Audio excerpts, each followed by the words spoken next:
Welcome to Conversations Different, a podcast of the Santa Fe New Mexican about interesting people, places, and issues of New Mexico. This week, I'm talking to Bill Church, executive editor of the New Mexican, and this is Inez Russell Gomez. So welcome, Bill. Well, thank you. I feel like the curse has been broken. My second Conversation Different podcast, and I'm happy that we're actually live and doing this. That's right. And by curse, he means, first of all, the technology didn't work for a second. And then on Monday, when we were taping, we had a wonderful rainstorm with lightning and no electricity right in the middle. So we're going to start over and talk about why the New Mexican is making a bunch of really exciting moves these days. One of the reasons I wanted you on, in addition to the fact that you run the newspaper and I, work with you, is that so many newspapers are not thriving.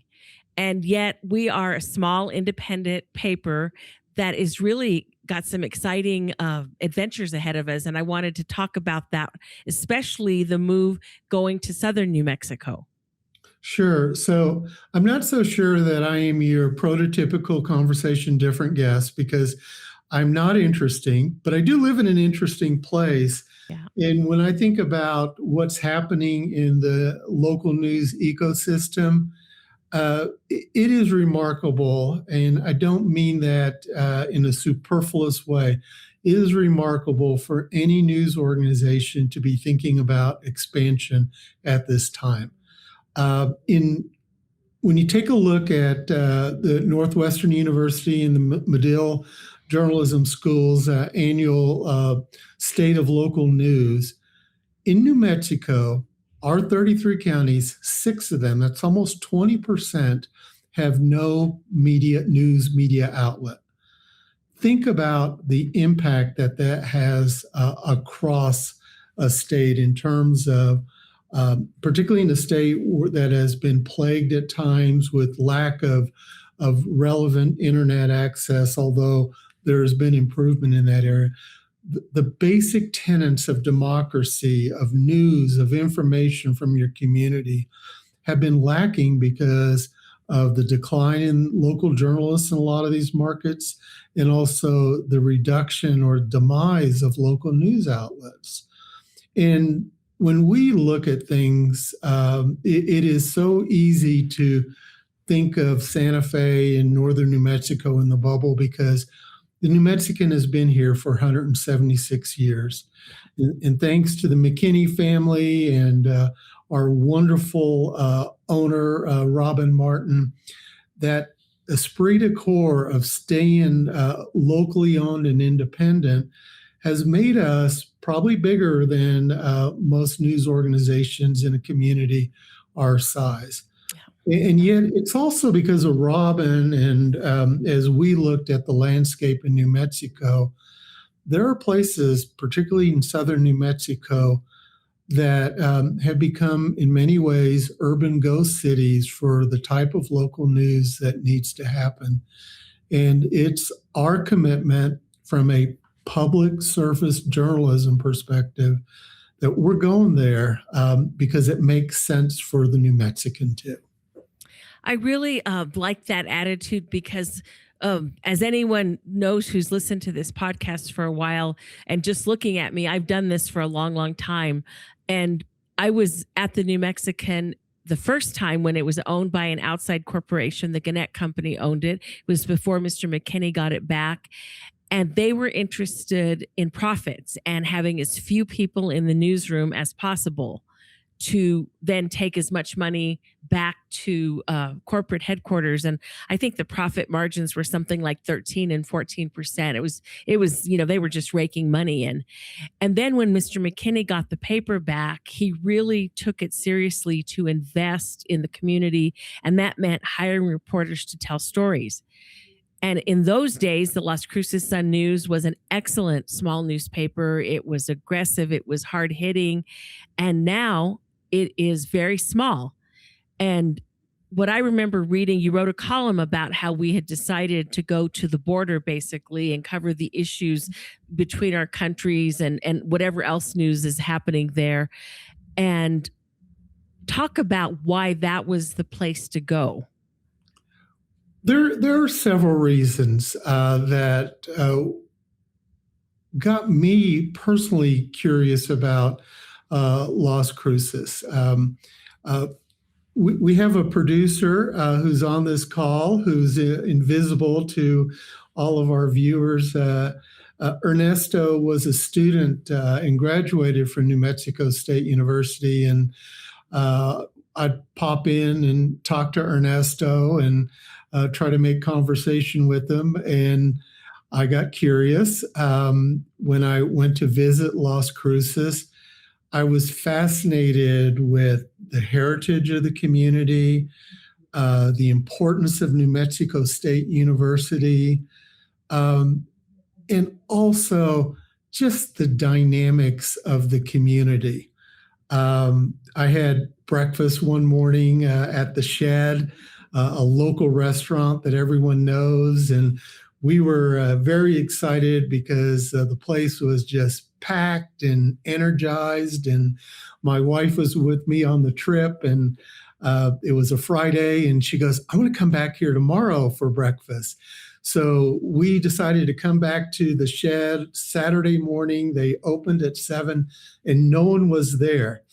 And we were wondering what happened. And we asked our server, and she said, we get a lot of locals here, and we used to open at 7:30, and they still think we open at 7:30, and that's why you don't see anyone here. 7:30 shows up, Inez, the place is packed. And I love that. I love telling that story, and I've told it several times because that's where local knowledge is such a powerful force in terms of the news audience and the engagement with the community. And what I see in Las Cruces has a lot of values of New Mexico. It's such an important hub for southern New Mexico and always has been. It's the second largest city in the second largest county. And yet when you talk to the locals, they see the news experience as if it was an uncle that died years ago. And there's so much more to be had. I love the energy of the community, but I also love that at a time like this, we want to be invested in their community in the way that we have been invested in northern New Mexico and New Mexico for 176 years. Yeah. Well, one of the things you said in our previous iteration was that when the young reporter that has been hired to go to Las Cruces, her name is Julia Genton, starts, that will be as many reporters as currently work in Las Cruces at the newspaper. I'm a world-class trash talker when I need to be. Mm-hmm. This is just not trash talking. It's fact. We will have a full-time news reporter, a journalist, a really super smart, super talented journalist, starting in mid-July in Las Cruces, covering southern New Mexico and primarily Doña County, with news that they can't get right now.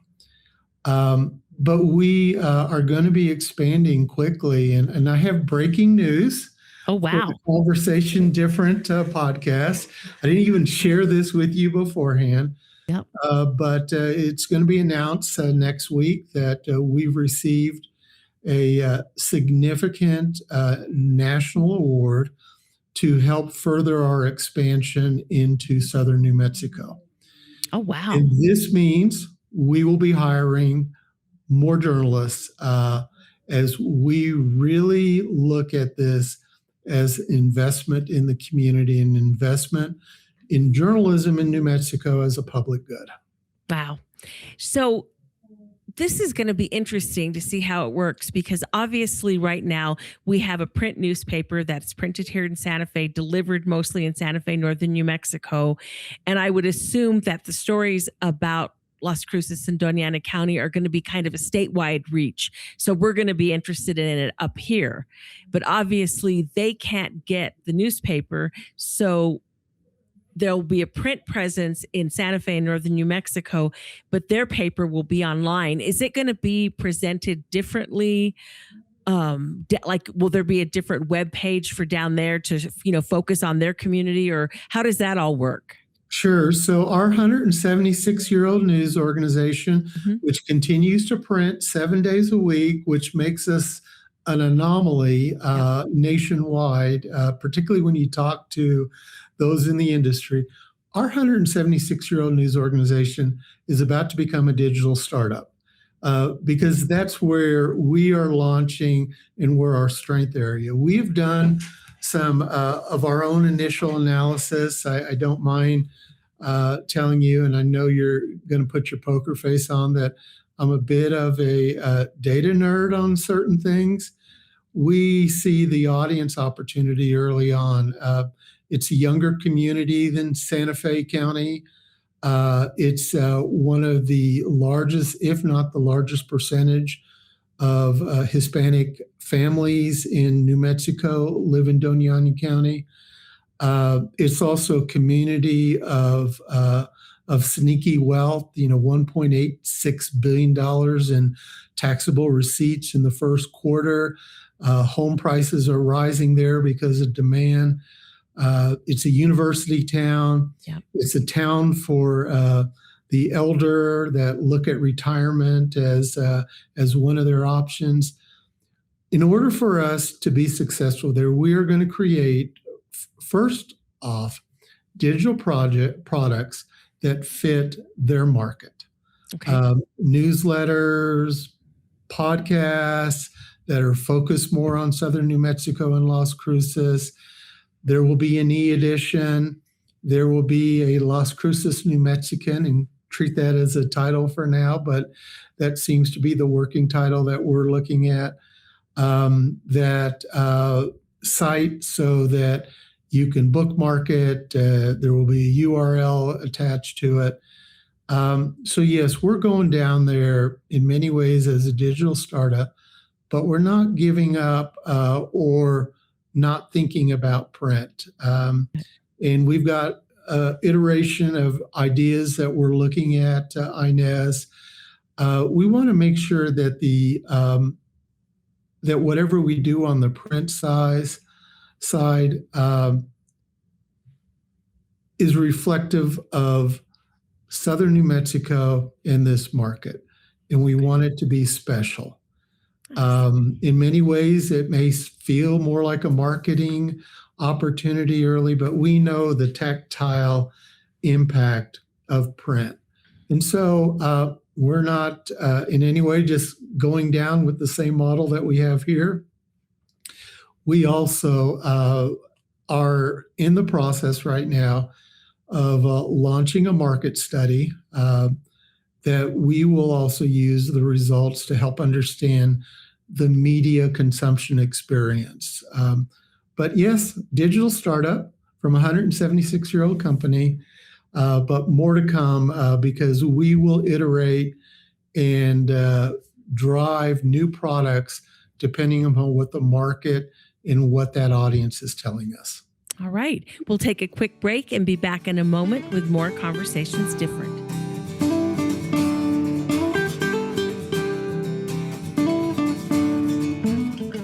We make renewable doable. We're positive energy solar for a cleaner, brighter future for all. Positive energy's the right call. Feel good about your energy bill. Help save the planet too. Your trusted solar company, working hard for you. Generate positive energy. Positive energy solar.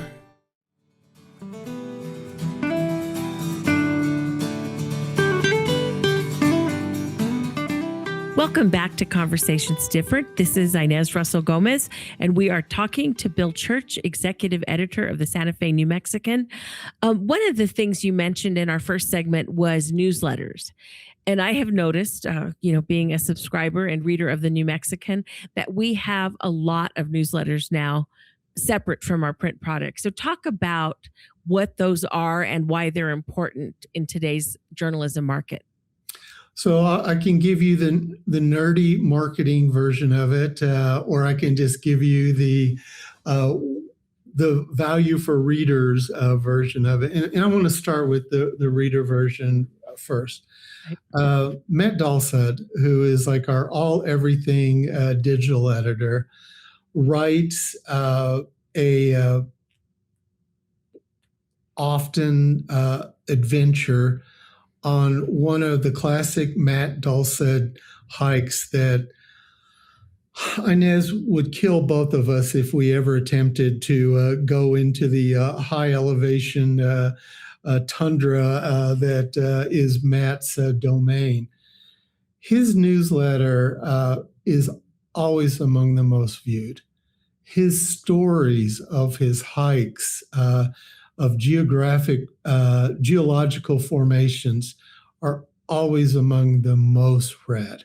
Right. And so on those Mondays, when you get that newsletter, you're on the hike with Matt.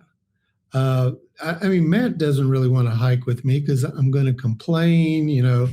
Yeah, I would stand out wearing a blazer with a pocket square. So it just doesn't work.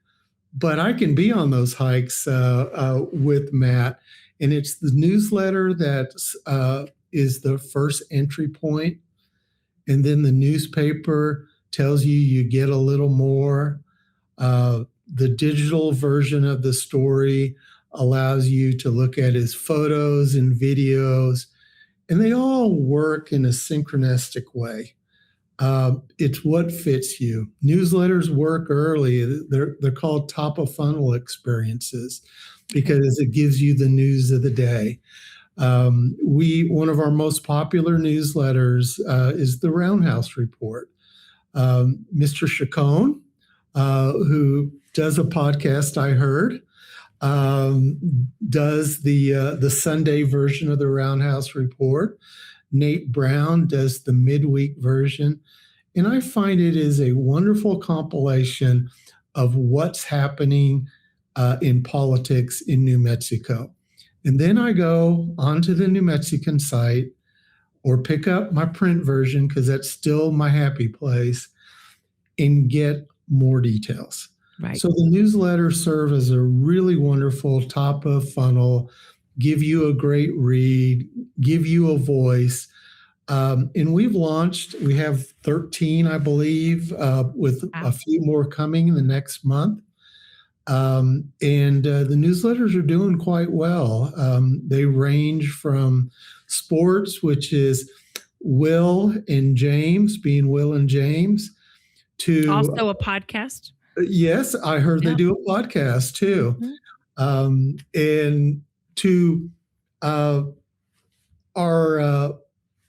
politics one, which is Maggie O'Hara's Wellness Wire. Right. All of them have environmental. These are email subscriber bases of 25 to 30K. And then our daily newsletter has nearly 50,000. It reaches an audience that goes beyond Santa Fe. And it's also one of the reasons why we think we can expand hours from here, miles from here in southern New Mexico, because we're not a product that will be unfamiliar, because our newsletter already touches on issues of Project Jupiter and state politics. And we know that in New Mexico, when you talk about the environment and you talk about politics, those are our college sports fandoms there.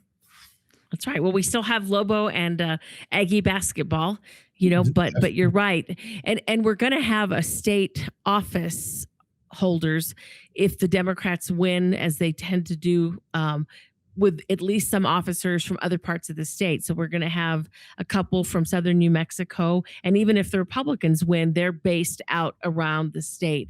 So depending on who's in office, you're going to have more things going on politically that affect the whole state probably this next year. Yeah, and you take a look at the delegation from southern New Mexico. Those are influential lawmakers Yeah. who have not only been instrumental in many of the public policies that have been enacted in recent sessions, but they're also the thought leaders in terms of what's happening in southern New Mexico. And one of our strength areas as a newspaper, and it's existed well beyond our time here, has been about accountability. And state politics, state government coverage plays really well down in southern New Mexico, and it will continue to be one of our franchise topics. Yeah. That sounds like a lot going on and some really interesting content coming. One of the things that I think is interesting is that we aren't just running it the old fashioned way where I get a job and you pay me a salary. There are people now that work here who are funded through philanthropy or through our own newspaper fund that has been started. Talk about how you guys came up with the ideas to go find ways to keep the staff robust. That's a really good question, because I feel sometimes that people think that this is just a money train, and it isn't. The positions that we have been fortunate enough to fund philanthropically, thanks to grants, thanks to foundations, and thanks in large part to individual donors, are those who believe in the democracy and the loss of news. But our 4 philanthropically funded positions also fill content areas or topics that we wouldn't be able to touch full time otherwise. Because thanks to Robin and her leadership, and definitely thanks to Pat Dorsey, one of the great publishers in this country, this newsroom is much more robust in terms of content and staffing than some metro newspapers that are owned by publicly held companies or private equities. Those many residents of ours who travel beyond Santa Fe, they know this. But for those who may not be as aware of the local ecosystem, local news has been struggling for decades now. And its demise seems to be an ongoing discussion of concern. Yeah. We are fortunate in Santa Fe to have a civically engaged readership. More than half of our readers, our subscribers, have been with us for 20 years or more. That is just mind-boggling. But we can't cover everything. And I was talking to a donor and a longtime reader at lunch today. And he was saying, the paper used to be a little thicker, but they were thicker everywhere. Yes. Because I travel so much, I probably read the digital versions of the New Mexican as much as any. And we're lucky that we still have a robust print base and a fast-growing digital subscriber base. Yeah. But our philanthropic positions are filling content gaps that we couldn't otherwise cover. Esteban Candelaria and covering juvenile justice and childhood issues. Margaret O'Hara, through an independent partnership and fellowship with the Ancorum Health Foundation, has just been crushing it on health policy issues statewide. And then Julia Ginton is going to be joining us in Las Cruces. And then I'm so thrilled that Lily Alexander, who used to be the Daily Lobo's editor-in-chief, sued the university over an open records denial, won the lawsuit, worked with us for a year as a fellow because of the New Mexico Local News Fund, and now is a state accountability reporter for us, covering transparency and equity issues. I mean, these are local reporters thinking about issues that need to be covered statewide. And if I'm rambling a little bit, Inez, it's because this is my happy spot. We're covering issues that we wouldn't be able to cover otherwise. And it takes a lot of work on the philanthropic side, but it's not a survival tactic for us. This is to help. It is a survival tactic in that it is helping local journalism across the state, because all of our funded positions are not paywalled and available for any news outlet. But it is helping provide content that we couldn't otherwise provide. All right. On that note, we'll take a quick break and be back in a moment with more Conversations Different.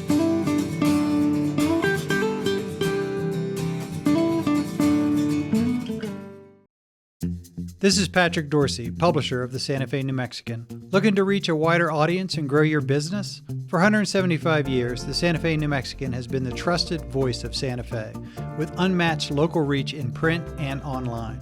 In addition to our long-standing, independent, family-owned newspaper, we have a full-fledged marketing team with the expertise to help you succeed in the 21st century. From traditional print to precision-targeted digital advertising, we have the tools to connect you with your ideal customers. Partner with us and see the results for yourself. Advertise with the Santa Fe New Mexican and unlock your business's full potential. Visit us at santaFeNewMexican.com/advertising or call us at 505-995-3852. Thank you.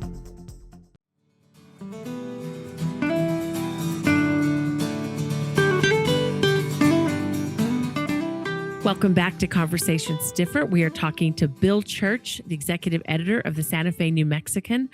What I'm wondering is how people can subscribe to the paper if they're in southern New Mexico or in another part of the state, because really, if you think about our politics coverage and our environmental coverage, those stories really reach all corners. You can live in Gallup and want to read some of the stories we're doing. So are we going to be letting people know that so that we can get more online and digital readers? Absolutely. We're doing this as a public good. Yep. But we have to pay people like you and I and others who, because journalism never was meant to be free. We're a business. We're in the business of the First Amendment. And the astute reader realizes that they're getting just more than news content. But we have found in my short time here that our audience, although we are the Santa Fe New Mexican, stretches well beyond our city.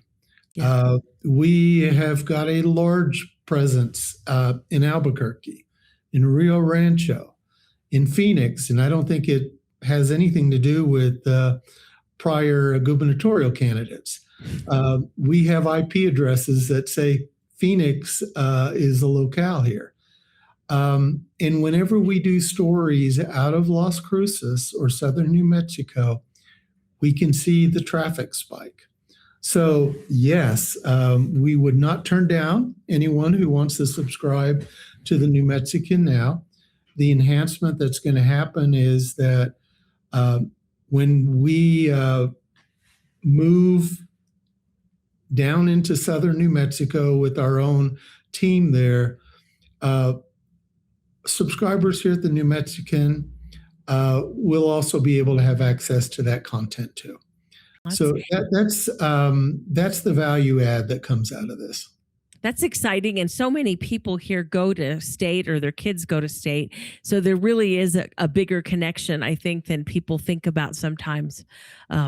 We bought a car once that had a ton of miles on it, even though it was very young, because the son of the car dealer drove the Escape every weekend back and forth from state to Santa Fe.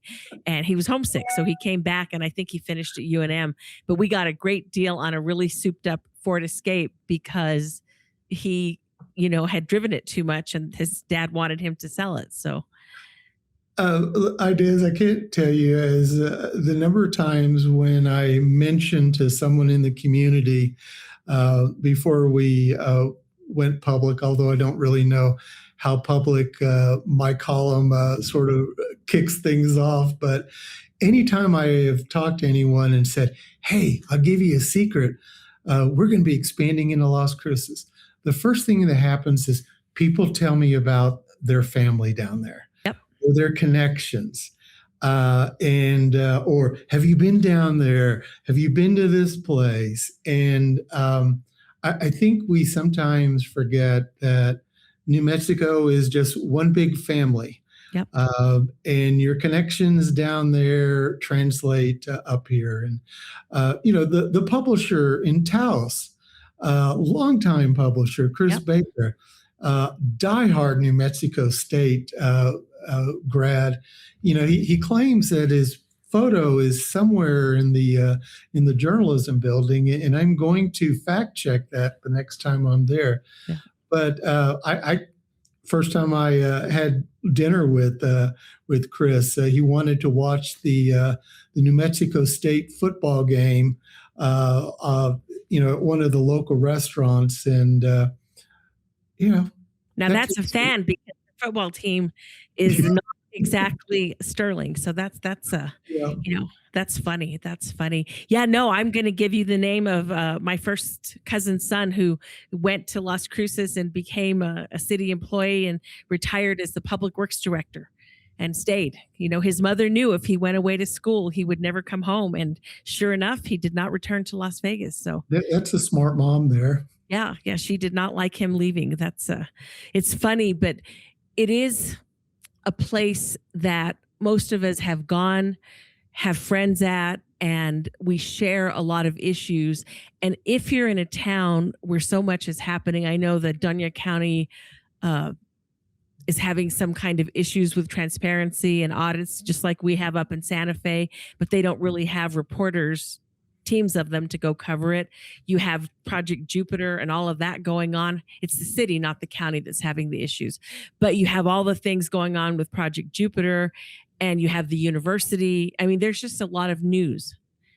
And nearby, you've got Carlsbad and WIP, and whether transuranic waste is going to be replaced by, more nuclear waste types. I mean, there's just a lot going on.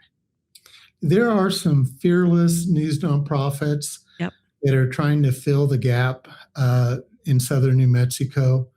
Cloudcroft Reader is an example. We want to be good partners down there. We intend to work closely with KRWG, their public media station that's got a strong affiliation with New Mexico State University's program. We have to be part of the community. I mean, this is such a lovely community that's got an identity of itself. The largest Saturday market that you'll see, particularly thriving during the summer months. We went down there during the winter and met a guy, a vendor who sold my wife some crystals, and had the story alone was worth the price of like $10 worth of granite and stones and crystal that we managed to pick up. But those are the moments you can't get if you're not paying attention to your community. That's right. And what's interesting about journalism, as we finish up, is that we don't know what we're going to look like in 5 years, maybe even next year, because there's been a move away from print. Except, thank God, at Santa Fe, we still have 7 days a week, which is really unique. And there's an idea that everything someday will be digital, will be online. And we don't know if that will happen or when it will happen. And in the meantime, the more stories you can tell, the more readers you can reach, the better your chance of survival. And as you said, it is a civic good, because when people don't read and aren't educated with the facts, they don't vote, they don't participate, they're more easily swayed by demagogues. And we're at almost a crisis in making sure we can present straight news to as many people as possible. I like to tell critics in a very diplomatic way who want to contend that local news is no longer important and dead. I like to tell them, I'll tell you what, if your name is mentioned on the front page of your local newspaper, tell me if you know about that or not. Because we know word will get back to you one way or another. Yep. No matter the size of the community, that long ongoing joke about your name being on the front page still matters a lot. Yeah, it does. And we like to be there when we're born, when we die, and when we get married. That was the old way for women. Those are the only times you're supposed to be in the paper. But now we have a lot more opportunity and stories to be in and to tell. And thank you, Bill, for your time.